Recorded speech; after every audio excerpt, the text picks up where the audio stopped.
Hello, and welcome to the Social Psychic Radio Show featuring Jason Zook.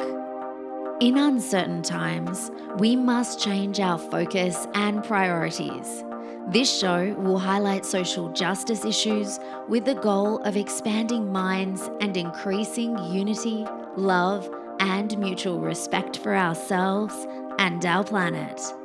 We support the Black Lives Matter movement. Our show aspires to promote social spirituality, which simply means that by coming together, we can solve any of our problems, including the goal of bringing an end to all forms of hate, discrimination, bias, or oppression. We must protect our environment, reform our criminal justice system, and protect every citizen from police brutality. When we come together, it becomes possible to bridge the gaps that plague our society and divide us from within. We the people means everyone. Hello and welcome to the Social Psychic Radio Show. This is Jason Zook. It's a great pleasure I have the opportunity of presenting special guest Rick Ornelas to the show today. Rick is an author and positive change expert who teaches men and women to unlock their amazing potential to create an incredible future and change the world around them. He's the author of the best-selling book, 12 Hours of Heaven, Lessons for a Better World, and the founder of iSpark Change, a global movement and online community of those who seek to make the world a better place. Rick wasn't always interested in helping others on a global scale, despite being pushed repeatedly in that direction by near-death experiences, family tragedies, and deaths. It wasn't until the ever-worsening times of 2020, when he was laid off, quarantined, and desperate that he finally got the wake-up call. Rick's awakening came in the form of divine inspiration and an awe-inspiring spiritual connection when he least expected it. He went from hopeless to writing a best-selling book in under 3 months while envisioning and creating an incredible future. This fulfilled the dream he had been ignoring for years, to build a community of amazing souls to spread positivity, hope, and love while creating a ripple effect throughout the world. The iSpark Change community has grown at a phenomenal rate of over 800% in just a few months. Rick has been featured on multiple media outlets, including national and international television and radio, discussing similar topics. He's a guest contributor to various websites and is a regular writer for Lifehack. His next book, 12 Hours of Heaven, Time on Earth, is due later this year. It's a great pleasure I welcome Rick to the show. Welcome to the show, Rick. Thank you very much, Jason. It's a pleasure to be here, and thank you for that awesome introduction. I appreciate it. I find some intrigue when people like yourself create a movement around spiritual changes within one's life. And I wanted to ask you, what sparked your spiritual journey as you are on right now? That's at the crux of my story. And it's interesting to use the word sparked, right? Because that's what I started, iSpark Change. And that's how I felt. The reason I use that name is because that's how I felt it was for me when it happened.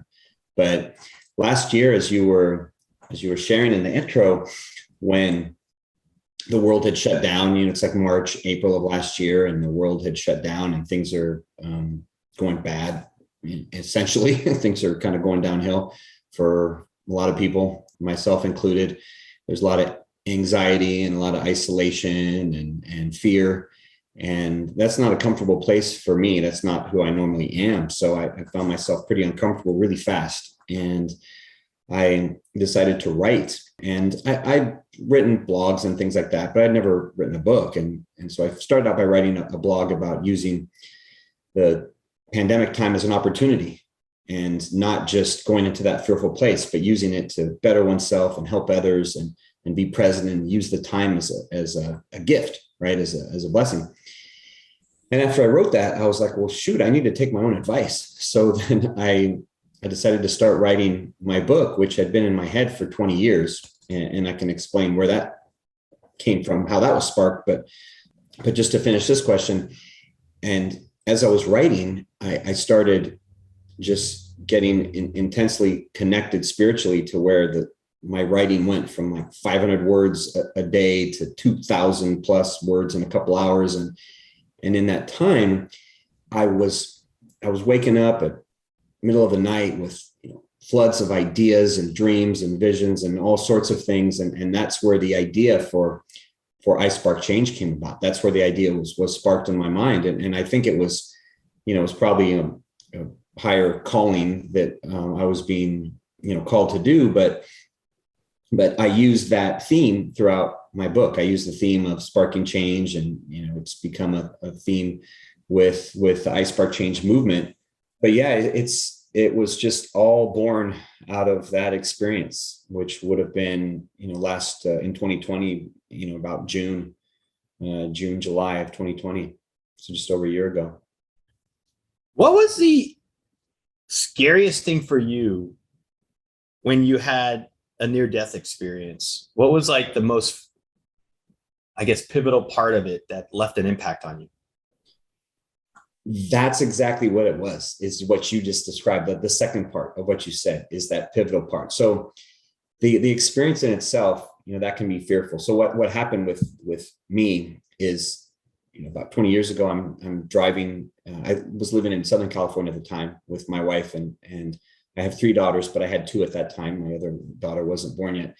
And I was driving. We were coming back from a birthday party down in Los Angeles, so about a couple hours from where we lived. And we were driving back home, and it started to rain really bad. Like it, you're in Florida, I'm in Texas. That's kind of normal, commonplace, more so in Florida or Texas than it is in California. But it was raining really hard, and the roads were slick, and we contemplated pulling over because we saw a lot of cars that had pulled over because you couldn't really see. I mean, it was one of those where the wipers don't really clear the water, but it was getting dark, and my wife didn't want to. She thought it would be worse, and we had to get home. We were still kind of far away, and it was a Sunday night. And so we decided to just kind of continue on slowly and cautiously. Well, I started hydroplaning, hit a puddle, started hydroplaning, and we spun out of control from the slow lane across 4 lanes. Wow. We almost hit the center divider, and I'm trying to correct. And then miraculously, we don't hit the center divider, and we start spinning the other direction. And then we spin back across the 4 lanes the other way, and we don't hit any other cars. And we go off the freeway, and we go up a dirt embankment, and we hit a brick wall, big cinder block wall, and we hit it, and we flip over, and we land back on the wheels. And the windshield was smashed down to about here, and broken glass everywhere. And the right side, the windows are shattered, and there's glass, and the car's filled with dirt from when we flipped, I guess. And I checked, my daughters were in their car seats, and they were fine in the back. They woke up, they were crying, they were asleep. And my wife was okay. She had just kind of banged her shoulder into it, but all of us were completely unharmed, no blood, nothing. And we crawl out of my side, and there's an older couple that had pulled over, and the lady wraps my wife in a blanket, and my wife's sitting there holding my daughters and crying and just thanking God that they're okay. And I'm talking to the gentleman, and as I said, he was an older gentleman, and he says, "That's the most incredible thing I've ever seen in my life. I can't believe you're alive. I thought, they had already called 911. They thought, we were dead or harmed." And, I kind of thought, well, the car looks pretty bad, but we're okay, right? And it was, hey, we're okay.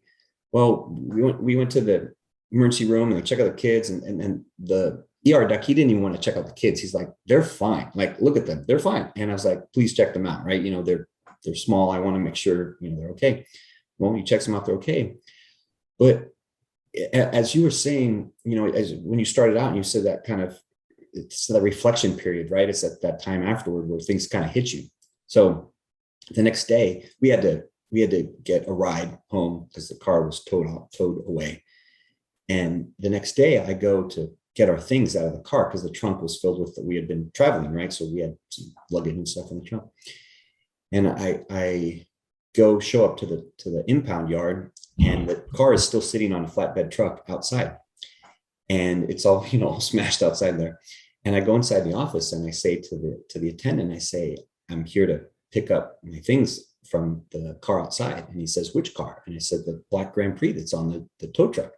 And he said, "That's not your car." And I was like, "Yeah, that's my car. It's my car. I got my paperwork. It's my car." And he's like, "No, I can always tell what happened to the people. And whoever was driving that car is either dead or, in the hospital." And I'm like, "No, it's my car." And, I show him stuff and I convince him. And so as more people, like the first the guy that pulled over, and then this guy says that, and you start thinking, and I was like, wow, we're really lucky. This is really fortunate. And everyone I tell the story to, they're like, oh my gosh, it's a miracle. Like you shouldn't be here, right? And my mom said, oh, your guardian angel protected you. Your guardian angel protected you. And she gave me this little angel pin to put in my car. And as I've been driving, I just for like a month or more, I would go through this reflection where like I'd stop. I look up at that angel pin. My daughter didn't even want to get in the car, and she didn't want to go back in the car. She was so scared, and my wife wouldn't drive in the rain forever, and all those things afterward. Like you're like, okay, this was kind of a big deal, I'm a young guy and, just trying to be, macho or whatever, but it's like, no, this is a pretty big deal. And that's where you realize like, this was kind of a life-changing event. And I finally wrote at that time, I wrote what I called a to-do list for every day. And it was a list of things for myself that how I wanted to live my life, because I realized I had been given a second chance. And there were things like, be present with your family, live like it's the last day of your life, treat others with kindness and respect, and all these things. And that was when, in that time afterward, to answer your question, Jason, to finally, conclude in the time afterward, and like in the writing of that's when I really realized like the impact of what had happened, and what was important as the result of all of it. It sounds to me what you're describing was a miraculous event and protected you and your family. And I would not doubt it to be an angel. I think it is likely an angel. I've had things like that happen in the past as well. I had cancer, overcame. And the reason I share this with you is I believe you've earned your lens, your spiritual lens that you look through the world now through. Mm-hmm. Right? And you look at it a lot different probably than before. And you're seeing things that, an average person probably would look at you and say, what are you talking about? Because as you said that, I had a vision of this flip over thing. And then you landed, and I feel like something protected your family and you in that car while that happened. Yeah, and I firmly believe that. And I've never heard that term, spiritual. Well, I guess I have in different ways, but never in that context, spiritual lens. And so I like what you're saying, that I earned my spiritual I'm just saying lens. it's a joke. Everyone's spiritual. But what I mean to say is when you deal with spiritual things, protective near-death experience where you're protected and you survive, and it's a miracle. Mm-hmm. For your family, but then it also puts you on a path, and it becomes a spiritual awakening in part two. When you're awoke, you're aware, and part of the way I look at things since the last few years is I always look at the physical world, our 3D world, but then I also take into consideration the spiritual world as strongly as our 3D world, because there are multiple dimensions or whatever. However, we'll figure out in the future, we'll figure it out. Science will catch up to spiritual at some point. There will be a connection. Yeah. That's my prediction. They're going to have some type of device within our lifetime, and I'm in my mid 40s right now, where they're going to be able to figure out and trace the body and the soul leaving the body after death. And yeah, that would be amazing. Well, and that'll validate a lot of things for people. Yeah. People will not have these concerns like they used to, right? It'll be a different thing altogether. I like what you're sharing in terms of your motivations behind what you're doing now. And from my vantage point, when I see that you're taking something from a near-death experience and making it a life change, you call it a life-changing event. But what it's really, what it's done for you as a catalyst is it's changed life altogether for you from now on. Your life will never be the same again. No matter how hard you try, no matter how much you want it to be, it's different because you're meant to do the stuff you're doing, I believe. And I think when it comes to how things work, how you can tell you're doing the right thing when you realize you're having some success with it in such a way, like you are 800% growth of a new movement. It's fascinating to me. And I've had some amazing guests come on the show. One of the things I love about your story is how personalized it is, how individualized, and how you say it in such a matter of fact way. Like, yeah, we were coming back from this trip. We were driving back. It was bad rain. Next thing you know, we flip. I'm still alive. Everybody's like, holy cow, what happened here? Now I'm here to change everyone's life in a very positive direction by my story and my methodology. You know what? I simplified that. But in reality, that's the miracle of what you're doing right now. That's what I see this as. I think you were given a divine inspiration from a near-death, horrendous, scary, like we said, a scary moment or two. Looking at the big picture, I think you're going to help a lot of lives more than what you're doing right now. I think you're going to grow a lot further beyond where you are. Think Tony Robbins. Think you're gonna become acquainted with a lot of these people. If you haven't already, you will be. That's my prediction. Well, thank you, Jason. I really appreciate that. That means a lot because, I mean, I have huge goals for iSpark Change. I have big visions. Like I said, I had dreams and visions and saw this future and saw lots of things down the road, down the path that, I'm just barely scratching the surface with. And I understand it's a journey. I understand, I can't just snap my fingers and everything happen. And, that's a big part of the beauty of it, is going through all that journey. Right. And I'm trying to learn and grow and everything from it each day, because one of the other interesting things for me with my story is that, and now hopefully I don't, like you said, kind of gloss over this, is that experience happened 20 years ago, but it took me 20 years of life and 20 years of growth and realization and evolution to become the person that I am now, to where I was ready to share that, right? I was ready to write that. I was ready to be in a place, and I just turned 50 in June, and to where I was ready to do this kind of work. If I had, because, to be honest with my book, as I was saying, I would stare up at that little angel pin, right? And I'd kind of dream of different things and reflect on what had happened. Well, one day, as I'm staring up at that angel pin, that's when the idea for my book hit me like a movie that I had just watched. Like I had the whole story in my head. Well, I was like, man, I should really write this. And so I wrote like a paragraph or a couple paragraphs or page 20 years ago. And then I sat on a computer and I never did anything. I forgot about it until, about maybe 2 years ago. And I was like, wow, I should probably write that book. And then, these little kind of urges. And then my dad passed away in 2019. And I told him, hey, I'm finally going to write this book. And he was so happy. And then the COVID, pandemic and all that last year, to where I was like, all right, now's the time. And so I think what's important for, anyone watching is that, sometimes we're just on kind of a journey and we're figuring stuff out. Right. And we all move at different speeds and different stuff happens. And, for me, it just happened in this way, that it went from 20 years to this, to where I finally got the lesson. Maybe it was being beaten into me and I just wasn't paying attention. You got the t-shirt. But what's that? You got the t-shirt. Yeah, exactly. But finally, I'm doing something with it. And, I just hope that I'll continue along that journey, like you're saying, and that I don't know Tony Robbins yet, but I have, connected with a lot of people over the past year, and, some real influential people. And I'm hoping to, continue to grow this and live all those dreams that I had, that they all come true.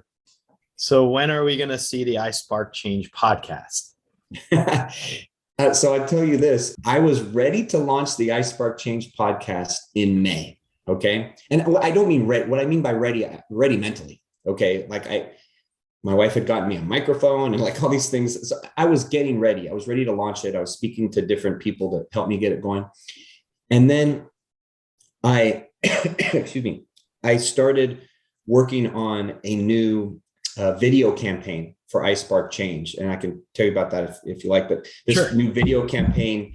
And that's when I decided to shift and focus on that, to where we're going to spotlight and highlight people in a slightly different way. But I do see the podcast in the future. I still would like to do that. But what we're going to do, what we're about to launch at the end of this month, we're redesigning the website. Everything's coming out completely redesigned, and we have this whole video campaign. But what we're going to do is we're going to launch the iSpark Change Social Impact Hero project, where we start spotlighting those individuals or organizations or businesses, or it doesn't matter what type, that are doing good in the world, that are spreading positive change, that are elevating their social impact. And so we're starting to spotlight them. So we've already created a few videos for a few individuals, and we're about to launch it, so people can see what it's all about. And then that's going to be our way of essentially having someone on the pod, rather than having someone on the podcast, we're going to create a video for them, share their message, put it on our social media, put it on our website, and start spreading what they're doing to help amplify their message. One of the things I love to do about this platform is I love partnering with people that come to my show. And when you find your hero, the first one, I'd love to have them showcased for a segment on the show too, if you're interested. Oh, yeah. Thank you. That would be fantastic. I'd love to. I know the first one that we filmed, she would absolutely love that. She'd be all for that. I'm all about, one of the things I love to do with the show is feature notable people, feature charities, feature things I'm all about positivity in my life as well. And what you're describing is in alignment with how I look at it. And you know what you're doing is phenomenal. Doing things like that is going to help people feel so much better during these unsettled times we're living through. It's like anything that you could do as a shimmer of hope, anything that you can do to show and shed light on the positivity. People will love that. I think that's why my audience loves these shows, because I love these shows. And it's just positivity. How often do we get to focus on positivity during a work day or during business hours? Not very frequently. You'd like to. Some of us are lucky to be able to, do an interview for an hour, maybe, but you got to really do it yourself. But I'm talking about when it's done for you, when you can tune into it, right? And that's what iSpark Change is about. You're relaying this foundation of positivity. It's going to help create a movement amongst many groups of people, not just the groups you're working with right now. I want to ask you, looking at what you're doing with iSpark Change right now and taking it into the different directions you're taking it, where do you see it in 5 years? So one of the visions I had, Jason, when I was in that period of about 4 or 6 weeks with intense spiritual connection and like I said, waking up and all these creative ideas and everything, is to evolve iSpark Change into a social media platform. So from 2009 to 2012, I worked on building a social media platform. I had a couple partners and we were working on it. And I, just like the book, I wasn't ready at that time. I wasn't resourceful enough to find the ways to get it going. We ran out of financing and it just kind of died. Right. But I realized when I had this flood of ideas last year, I realized that I didn't, as my sister likes to say, God never lets anything you do go to waste. And I figured that I didn't work for those 3-4 years for nothing, is that my education, the things I worked on, it just wasn't ready yet, that those were all to use now. And so the evolution of iSpark Change I see is as a social media platform where we connect and empower individuals from all over the world that are spreading positive change, that are elevating their social impact. And what does that look like? It's essentially, as one person related it, if you picture like the dating websites where you fill out some kind of questionnaire and it matches you up with different individuals, right? Well, with iSpark Change, we would match individuals with things that they care about, causes that they're interested in, things that they want to support, other endeavors that they can help with, right? So, for example, you're an attorney, right? So if there's someone out there that has a cause that they're interested in and they're looking for the advice of an attorney, then you might say, hey, I'm willing to, donate some advice to them. And you connect with them, you have a Zoom with someone all over on the other side of the world, and you give them a little advice, and that helps get their endeavor off the ground, for example. But it's essentially like a big talent pool, a way to connect, because there's millions of charities, nonprofits, all these organizations like iSpark Change, but they're very fragmented because a lot of them are kind of in the, hey, we need to take care of ourselves mode, right? And we do some charitable work with iSpark Change. We do like Meals on Wheels and different things locally, and they're very focused on themselves. They have to take care of themselves because out of necessity, right? But what if all of them were part of one global network where they could all support one another? And there's not just a me, I need this or you need this. There's we all are helping one another. Then all of a sudden, you raise the collective tide of positivity. You raise the awareness of all of these things for everyone. So, our videos are going to be great, right? People become aware of this person or that organization. But what if the whole world was more aware of all these different organizations, right?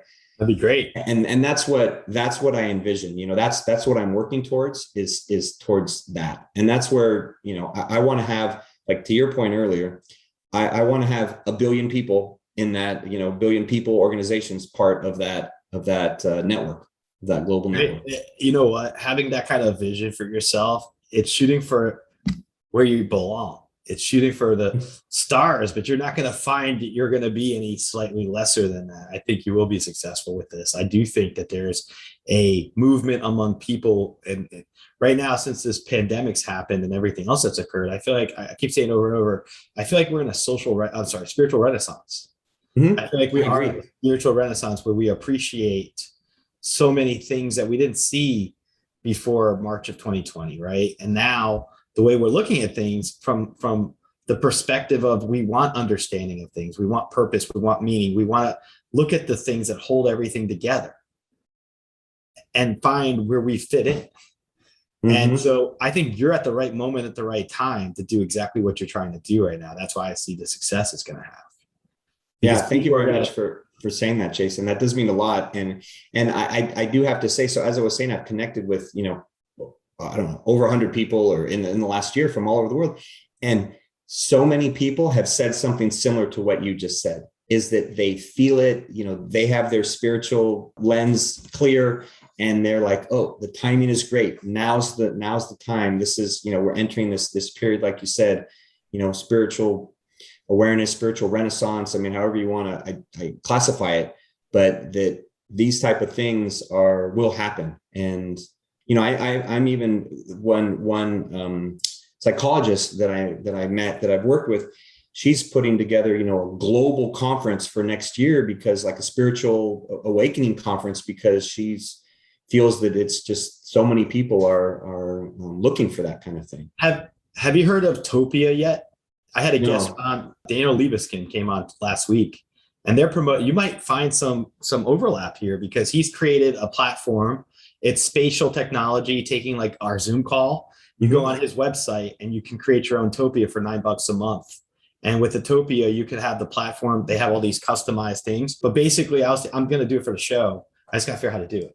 But you basically can have unlimited number of people from around the world go into this event through their computer, because they're going to have like a webcam, and you spatially go up to people, and it's interactive. It's not like an email or a web message or messenger. You're literally sitting there, and you'll just come up to these people, and then everyone can, so you can interact with your audience too if you're hosting an event. And I've never seen any of these yet, but they have an entire array of things you might want to look at. Just check out, it's topia.io. Not that I'm playing a prior guest, but yeah, I'll check it. I will check it out. Thank you very much. Because anyone who has this kind of idea, I think you never know, your reach could be interesting before you build your own platform. You might be able to utilize something that's here now. And they did stuff with Burning Man, the virtual Burning Man last year. So they had 25,000 people on the platform during Burning Man. So they got the capacity. So it might be overlap. You never know how things work sometimes. Synchronicity too. Yeah, that's awesome. Thank you. Because I mean, we have a goal of like 30 or 35,000 for that event. So that sounds like it's for $9 a month. You never know. Yeah, exactly. It sounds completely perfect that it would be exactly what we're looking for. I believe in synchronicity. It happens all the time in my life. So synchronicity being that you're thinking of this idea, and I met someone last week through Podmatch where we were introduced to each other from. It's a beautiful, opportunity. And I think connecting people to one another is such a massive blessing that we can all enjoy, especially what we're trying to do right now. Yes. Yeah. And I thank you for doing that. And, just you having me on the show, I believe that these connections don't happen by accident. Yes. Right. And I believe that, that's at the center of what I want to create with the social media platform, is that connection, is that ability for all of us to connect. And sure, there's plenty of platforms where we connect, right? There's Facebook and, LinkedIn, all these other platforms. But I want this to be, solely about helping others, and, not where it's just the focus is on, on yourself, but the focus is on everyone else, and what can you do to help others. And I think there's enough people that are open to it, like yourself, that are just open to the change, that are open to helping others, that are open to being aware of what's going on. I think that's like you said, since March of last year, so many more people are more open to that there's a need for it. Things can happen. There's a need for it. I mean, the best way to look at it, there's a need for it. I want to ask you this. I spark change. Someone wants to ask you, it sounds catchy. I love it. What does it mean? How would you describe it? I would describe it as that each individual can make a difference. At the simplest basis of it, that's what it is at the foundation, is that the individual, you can spark change. You can make a difference. Because one of the reasons why I realized I had to create I Spark Change is because I felt that there were many people that had been like myself that felt that, could you really make a difference? Right. So as I said, it took me 20 years to get ready. So during those 20 years, I'd do volunteer things at the YMCA, or, you help at church, or you do stuff, and you're like, okay, that, that helps in a small capacity, right? And the people that it impacts. But I was never thinking of, I can change the world kind of thing, right? And what I realized is that everyone has the ability to change the world, every single person. And what I mean by that is that everyone has the ability to make change within themselves, to spark change within themselves, whatever that looks like. So any positive action that will create a ripple effect that starts to go around the world. It may start small, it may start big. It doesn't really matter. It's just by making that commitment to spark change within yourself and, spread some positivity, then you're having an impact. You're changing the world. Even if you never see it, like I always tell people, I said, look, even if you never see the result of your actions, I guarantee that they are having an impact. Just because you hold the door open for someone today, you may never know how that affected them, but they might have been having the worst day ever. And then your smile and you holding the door may have totally changed their day. And that's what I think I Spark Change. That's what it's about. It's about people realizing that they make a difference. Every little individual person makes a difference. You're speaking my language.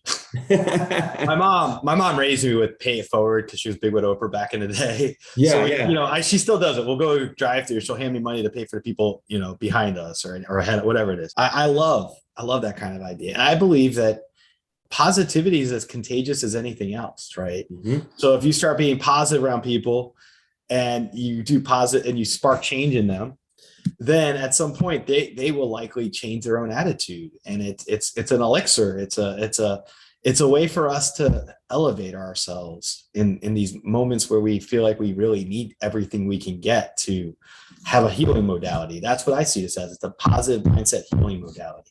It gives you the ability to restructure the world and look at it in a way that you can not only live by for yourself, it's also like you could do for others as well. Yeah, I agree 100%. So now you're speaking my language, Jason, because it's true. And the unfortunate reality is that there's so much greater amount of negativity out there in terms of the news and social media, online and everything. And our brains, the way our brains are wired because of evolution, is that we are far more sensitive to the negative information. We're far more responsive to the negative information because 100 years ago or 1,000 years ago, we had to for our evolution, right? If we heard growling outside, we had to be like, oh no, we're on high alert, right? Do we need to freeze, fight, or flight? And so, just evolution wise, we're so attuned to that negative information. But in terms of positivity, we need that so much more. We need it almost 2 times, 3 times as much to kind of outweigh the negativity that's out there. And here we are. That's why it takes people like yourself and myself to help get others motivated to do it. I was gonna say, here we are, right? We're here to spread the positive change, the positive message. That's why I want to have you on the show. That's why you're in line with what I'm thinking. It's interesting when I interview somebody and they start saying things that I'm thinking at the same time. I'm like, wow, that's synchronicity. That's the universe lining you up to do the exact thing you need to do at the right moment. I want to ask you, since you are an author, I want to ask you about 12 Hours of Heaven, Lessons for a Better World. If you could share with our audience what prompted you to write it, and also a little about it so that they can find out about purchasing it or where they can, find out about it and find you as well. So thank you for asking about that, because that's really what started all this. I mean, you could say the accident started it, you know, which is true, but as I was saying earlier, when I was looking at that angel pin one day in my car as I was reflecting on the accident, and that's where the story hit me, because my mom kept telling me, your guardian angel protected you, your guardian angel protected you. And my aunt would say the same thing, and others were telling me, you know, guardian angel protected you. And that's where the story was born. And so the story, 12 Hours of Heaven, it's a fictional story about an angel that is sent down from heaven. His name's Ezra. And Ezra is sent down from heaven, and he finds himself trapped in an elevator with 10 individuals, 10 totally different individuals from different, you know, parts of life. And they're trapped for a period of 12 hours, hence the name 12 Hours of Heaven. And during the 12 hours that they're trapped overnight, he's able to help each of them with the biggest challenge that they're facing in their lives. And in each character, as he connects with them and he helps them through it, they become, you know, more aware of what's going on. And these are what become the lessons for a better world, you know, the subtitle Lessons for a Better World. And he grows in his understanding of himself and where he is along his journey as an angel. And so you know, in writing that's where Sparking Change was born. And that's where I Spark Change, the idea for I Spark Change during the time I was writing it. And the book came out when I finished it. I started writing in April and I finished in July. And I felt so compelled that, you know, like we were talking about timing, you know, the timing is important for people.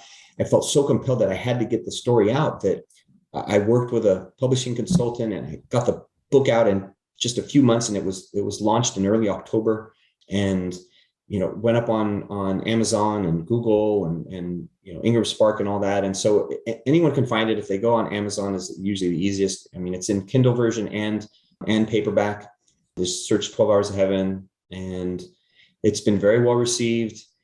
So much so that as I was speaking with some people after I had finished writing the book, just like the idea for the book originally hit me like that, as I was speaking with someone one day about how she was implementing one of the lessons with her son. I don't mean to interrupt you, but I'm just going to say, I see you with 2 other books. I was writing notes. Oh, okay. Well, sorry to tell you that. I can't see the titles, but as I was talking to her, she was telling me that she was implementing gratitude with her son. The idea for 5 additional books hit me like that, where I had the idea of 5 books instantly. And you know, and not like from cover to cover, but I was like, oh, I know what I'm going to write about. This is going to be the next book. And so the next one's in the works. You know, I don't know if it quite will be out this year, but it is in the works. 12 Hours of Heaven, Time on Earth, which is kind of a continuation of the first one. And then the other ones are you know, different books, but well, yeah, we'll see. And I guess you have ideas too. You're going to be a prolific author. That's what I'm getting. I just, as you talk, I pick up stuff sometimes, and I went to write on the piece of paper about your one book, and then I wrote plural books, and then it looks like 2023, 2024, 2025, you'll be very prolific at writing things. Oh, well, cool. Yeah, just thank you. You're already doing it, so I just was picking up on what you're doing already, basically, in terms of that, you know, and just having an understanding of what's ahead for you. I also think you're gonna do more of these video things too, and you'll do social media presence. And do you have an iSpark YouTube channel yet? We do. It hasn't don't have a bunch of subscribers. That's gonna put a grow lot too. of content. Yeah, because you're gonna be doing events and conferences too, where you'll promote these media things to them, and people will sign up on lists. And then you'll be able to, I don't know, have all this integrated. So yes, an iSpark Change experience. It's like an event where people come for a retreat or something, and you'll do it for a weekend. Yeah, I mean, that would be awesome. You know, that the ideas are kind of endless. The only limiting factor for me is just a matter of time. You know, as a matter of doing it all, right? Like, I'd love to write. You know, I was kind of sequestered, if you will, last year in the pandemic. So I was able to write every day, you know, consistently. I knocked out the book very quick, much faster than I thought I would, you know, as a first time writer. But yeah, in terms of time, I'm working so much with, you know, iSpark Change and all this stuff to get it going, that all these things I'd love to have all these things happen, right? Yeah, people help you. You're going to have an organizational staff that helps you more than you do now. Yes. You're going to have assistants and staff people that you're going to afford with revenue that you make off these different products. And I think you have any e-courses yet or any of those kind of things yet? We have, so we'll be launching a social impact, how to elevate your social impact campaign with these videos. And then from there, there'll be e-courses, there'll be different things that can come from that. But that's all in the works. I mean, all that stuff is in the works. It's just not out there yet. I do have one. She was an intern and I just hired her. And then I do have, goals by the end of the year to hire in a couple more people to help. But yeah, it's just, I have all that as full-fledged organization, like you're saying, to get all this going and be working on all these areas. So it's just how many children do you have right now too? I have three daughters. Consider this as your fourth child in terms of your time spent on it.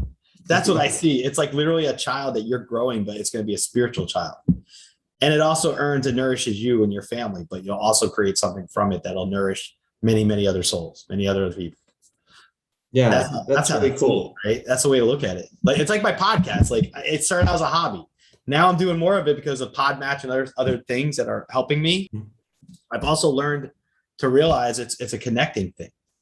And it's an awesome icebreaker. Being psychic's an icebreaker, but being psychic in my own little platform's an icebreaker to talk to cool people like yourself and share these viewpoints with our audience, right? And people tune in and hear us. And we all have our passions. It's when you can take your passion and create with it that you really have the opportunity to do a lot of good things. Yeah. Thank you. And I like the way you put it as a child. So, I talked about timing earlier that, I wasn't ready. Well, my youngest turned 18 in May, right? So, she graduated high school, right? She's moving on. And my middle daughter turned 21 and my oldest is 24. She's been out of the house for a bit, but my point is that 20 years ago, I couldn't have had another child, right? When they were young and I had to devote so much attention, but now I do have the time. This is perfect. You're doing exactly what you need to be doing right now. And you're at the right point in your life to do it. It's like a second part of your book, a second part of your chapter. When I say book, I mean our lives are books in my eyes. Yeah. So when someone says, oh my God, I'm 30 years old, what am I going to do? You're on page 30. Keep going. Don't get hung up on your age. Don't get worried about where you are at this stage of your life because that's not how it's supposed to be. Yeah. But you're able to take what you've learned from the earlier parts of your life, develop into this concept, and then go with it as a paradigm. And you're helping. My show is all about paradigm changes for positive, right? You're doing a positive paradigm change with each person you work with. I spark change. It's a positive paradigm changer. Yeah. That's massive. Super cool. Yeah, it's very positive. I want to ask you this: Who do you find as your greatest spiritual motivation for yourself? Spiritual motivation. So for me, I just have to say, I just pray. I just have to say, just God, because, there's people that I follow. I like their content, right? They have motivational or spiritual content, things like that. But I give all credit. To God, right? For my actions, for what his instruments. Yeah. And so, as far as spiritual inspiration, I just, pray multiple times a day that I'm doing the work that he wants me to do. And I just pray that I'm going in the right direction. And I just have faith that I'm being led in the right direction. Right. And that I'm doing what I'm supposed to do. And that's all I can go on is just faith. And it's interesting because one of the lessons in 12 Hours of Heaven is have faith. And so this month for social media, we're highlighting 3 lessons. We're highlighting, and one of them is have faith. And so I did a quick Instagram live earlier today where I was talking about having faith. And sometimes you just have to go on faith. And that's pretty much how I'm doing everything with my spark change. It's just going on faith, that I'm doing what I'm supposed to do. I feel like when you're inspired by divine sources and positive change is I feel a fabric of divine source, because you're trying to help so many people with so many things. And it's nourishment, right? I feel like you're heading in the right path because you have that divine insight. You understand what to do to create positive change in other people's lives. And you're going to help with what you're doing right now to cause that to happen. You're a catalyst. Yeah, I would say that. Yeah. Well, thank you for saying that, Jason. That does mean a lot because, it's not always easy and, people aren't always accepting and, it's a lot of work for little reward, but I don't try to look at it as reward, which helps because, so to get positive reinforcement, like you're giving that, that means a lot, because it shows, hey, maybe I'm on the right track, right? Maybe I'm doing what I should be doing. Well, and that's the thing too. You're a trailblazer. You're taking something and creating something out of nothing. So you're also a digital creator. You're a creator on many levels.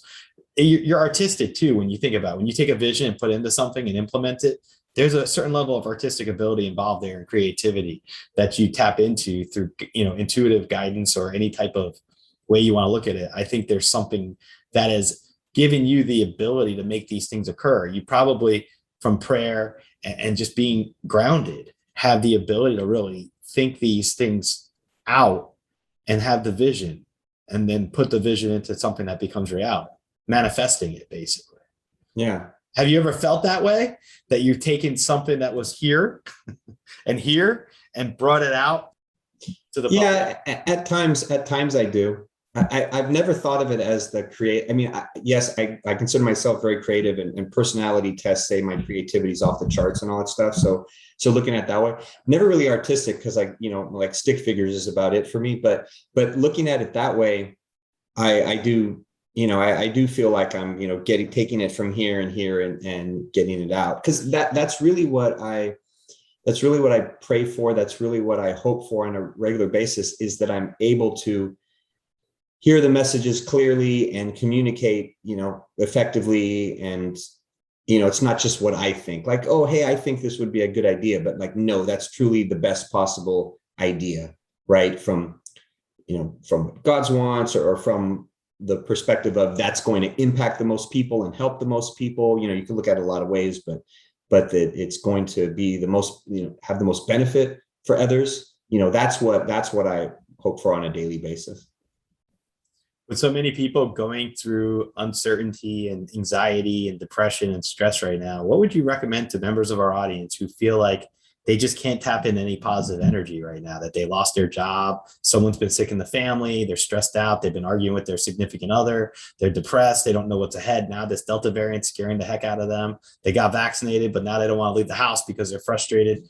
What do you say to someone like, how do you talk positivity to them? So to them, I would say, just to know that you're not alone. So a lot of folks, and I've been there, when you get into that mindset where you're like, oh man, everything is just turning terrible, everything is just going awful, and it's just one negative thing after another. You just kind of can't get above water, right? Like you said, there's COVID, or you lost your job, or this, or financial, or a spouse, or just everything, right? And there's two things. One is to just know that you're not alone, right? And whether someone wants to go spiritually and think of someone that they believe in spiritually, that's one thing. But even if they don't go there, just to know that there's plenty of others that are going through similar situations, and to know that whatever they're going through, it's not going to last forever, right? I mean, pain or struggle, it may be a day, it may be a week, it may be months, it may be a years, but it's not going to last forever. It will subside. And if they think of it as, try to look at what they can learn from the experience, how can they grow from the experience, then that's going to take them a long way. Even if they're in the worst possible situation, if you're like, okay, what can I learn from this experience? How can I be a better person? How is it going to impact me to change? What can I learn here? Even if, it's like failure, right? It's like Thomas Edison. Oh, I learned, 9,999 ways not to make a light bulb, right? What can I learn from what's going on? And then it makes it a lot easier to deal with that. And that's what I've always used for, the challenges that I faced, or struggles, or pain, or any of that kind of stuff. It's such a great answer, because I get inspired by the way you answered that. I think I tell people I work with as clients in my psychic aspects, think of it as turbulence on an airplane. If you think of that, because I've had scary moments on a plane. I love to fly. I'm not afraid of flying. I used to fly all the time before the pandemic. I had a job back then where I had to commute sometimes. But like when you think and you're on an airplane, and flying into Houston, I used to have this a lot. You get into Houston and it starts getting really bumpy for a while. And I just remember like you're praying, like, and then it subsides, and then you land. And then you're like, okay, that was scary, but look, I'm back, and that's why I try to tell people, anytime you're dealing with something like this, just envision it like you're on an airplane and the shakiness is the turbulence. It's going to end at some point. Exactly how you just said it. And that's the best way to look at these things, because you have to look at it that way to push forward, to get through it, to see beyond it. Yeah.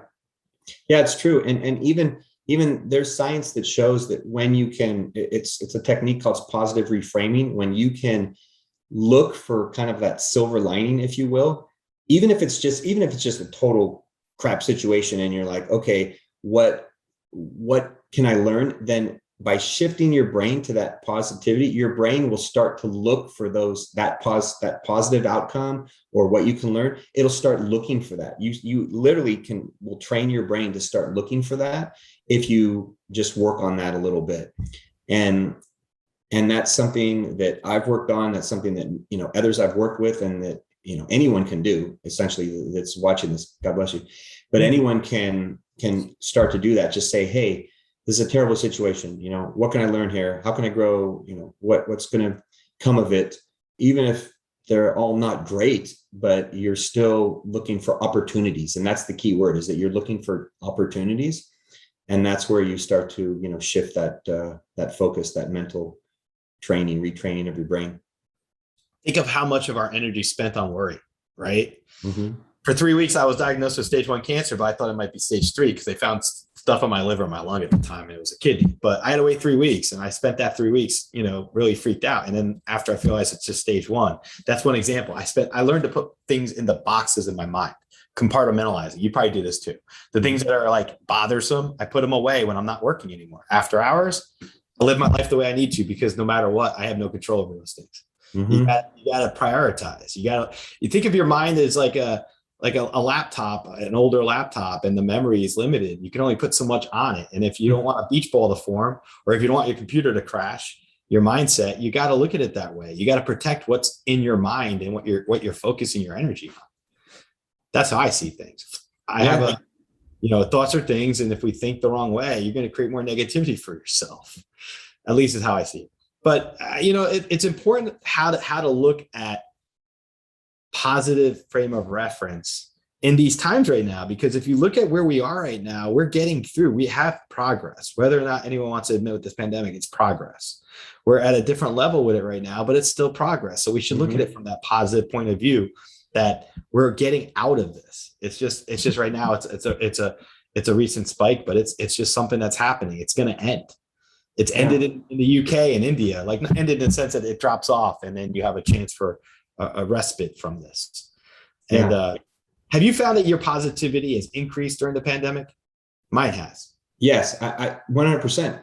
And I even think, as you were saying that, I was thinking that, we're kind of living in it, right? We're in that turbulence, as to use your analogy right now. And I think years from now, history will look back and say that this period was a period of, like, a Renaissance period, like a period of rebirth and growth for humanity. And, we just can't see it because we're right in the middle of everything. But I believe that completely, that's what, 10 years, 20 years, whatever, when people are looking back, they'll say, oh yeah, that was a great time. That's when all these, positive things happened. And, let's say, for example, that's when people say, oh yeah, that's when I stopped having to drive to the office and I got to work from home and you're right about that. Be, not have to be on the road all day and get to spend time with my family and, like all these things, like more relaxed lifestyle. Relaxed lifestyle. Yeah. Like, I mean, we're an evolutionary species. Like we'll evolve to those things, and it won't be till later that we realize, like, oh, wow, we're way more relaxed now. Like everybody, accidents are, cut by X% or just whatever, like all global warming, you reduce the output of carbon emissions to the planet by cutting back on what we're doing on a daily basis. And so, I think you're right. I think positive always comes from negativity, right? So when you had World War II, or you had, the space programs created tons of positive things, right? And right now the pandemic's creating, I think, the way the space program created technological advances, like the microwave and all these things. Well, the pandemic's creating a spiritual renaissance, like I said, and all these spiritual things are coming out. Mindset. How do you phrase the world around you? How do you frame it? What are you looking at? How are you taking these changes that have happened abruptly and astutely. What are you doing with these changes? Are you reacting to it in the positive way? Are you held back by it? Are you terrified of it? Are you perpetuating these conspiracy theories that try to explain in your mind why these things are happening the way they are? Like, there's a whole litany of things, but I think I'd rather be on the positive side of history, and the positive side that we took something, created something from nothing that, other people are sitting back, and we need to be positive. I just think that's the only way to go. Yeah. Yeah. I mean, it can help in so many ways, and I mean, there's plenty of science that shows that being positive, being optimistic, it's better for your cardiovascular health. It's better for your mental health. It's better for your physical. Like, there's so many things. There's so many ways that you can look at it. That you're absolutely correct. And mental health awareness is a big thing for me too. The fact that you're bringing that up is another key component of what I'd like to have our audience think about with all this stuff that's going on, is making sure you're okay. It's okay to tell your friends and your family if you're having a bad day and you're feeling sad. Don't hold it in. Let people know you're dealing with some anxiety or stress. If you need a counselor, get a counselor. If you need to make some life changes, if you need to go outside for a walk, whatever coping mechanism exists, employ it, right? Any healing modalities, meditation, prayer, being with loved ones. I just think these are so pivotal right now. We got to take self-care, self-love, self-care, prioritize positive thinking, manifesting the best that you could do to help one another. That's why I like your iSpark change movement. Yeah. Well, thank you, Jason. And I mean, all those things you're talking about, with the mental health and everything, those, I think those will be a part of this rebirth, of this awakening, is that there'll be more awareness of mental health. There'll be more self-care. All those things will improve. And, people just don't see it right now, but they will down the road, that all those things will become better off. We're running low on time already. How fast this goes when you have such an amazing conversation. Yeah. And we're talking about such positive things. I want to ask you, if you were a spirit animal, which spirit animal would you be and why? Wow. Spirit animal. That's interesting. I don't think anyone's ever asked me that. An obvious choice is like a lion, because, it would be the leader, right? It'd be kind of the leader, but I'm going to say kind of like, Solomon would choose wisdom. I'm going to say an owl, just because an owl that would mean owl. Yeah. Just because that would mean, wisdom. I do the same thing exactly every episode. I'll say the owl, because I have 2 parrots and I love birds, and owl for me, wisdom. And because I'm an attorney. So you guessed the perfect one. I agree. What kind of owl? I don't even know different owls myself. So owls are beautiful animals though. Yeah. Thank you. But I think that would be the best thing, because I always thought that was a cool story in the Bible where, Solomon could pick anything. He's like, I want wisdom to make, the right choices. And like I said, that's what I want every day, is just to make sure I'm doing what I should be, that I'm working on. Absolutely. I want to thank you for coming on today and sharing your story and just sharing everything that you have in terms of the iSpark change movement and your knowledge. I know you're going places. I'm excited. As I said, if you want to, we'll talk after the show, but I'd love to feature people that you find are notable and that you're showcasing through your own efforts. Because I think the more we can amplify positive energy, the more, not only does it showcase those who are doing life-changing things or doing amazing, miraculous things, but it also gives our audience the ability to look beyond their own immediate things that happen on a daily basis. They can start thinking about something else. They don't have to worry about the pandemic numbers for a while or something else that's negative. And we're going to be able to give them something that they can look at and say, okay, I can take a minute and think of something positive. And that 1 second can spark the change in each person that hears it or watches it. Mm-hmm. Yeah, absolutely. Absolutely. Yeah. And I connect with as many people as I can that, that I think are spreading positive change. And, I appreciate the opportunity to be on your show, Jason. It's been an awesome conversation. Really cool. We could probably talk for hours, and I appreciate just all the, the positive reinforcement that you've given me in terms of, what I'm working on and, kind of the future of what I envision and you see for me. So thank you. One of the things I started doing recently is if I always pick up psychic stuff off people, like intuitive stuff, I guess you call it. I read energy, right? So as I'm doing these interviews, if I'm picking up stuff, I'll just share it real time, because I figure, what the heck? I have nothing to lose with it. I'll share it if it's positive information that can help someone kind of validate what they're thinking, because that's usually what it is.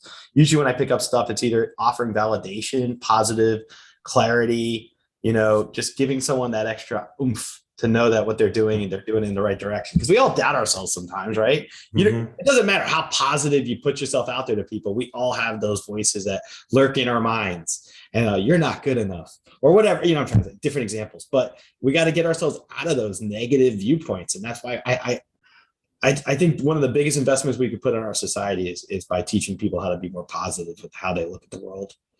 Yeah. Puts their issues and problems and each other and everything else. Yeah, absolutely. I just want to thank Rick for coming on the show today and sharing such an amazing message of positivity with our audience. I think it's really important at this time of where we are right now to be able to look at the world and look at it in a way where we're more forgiving on ourselves.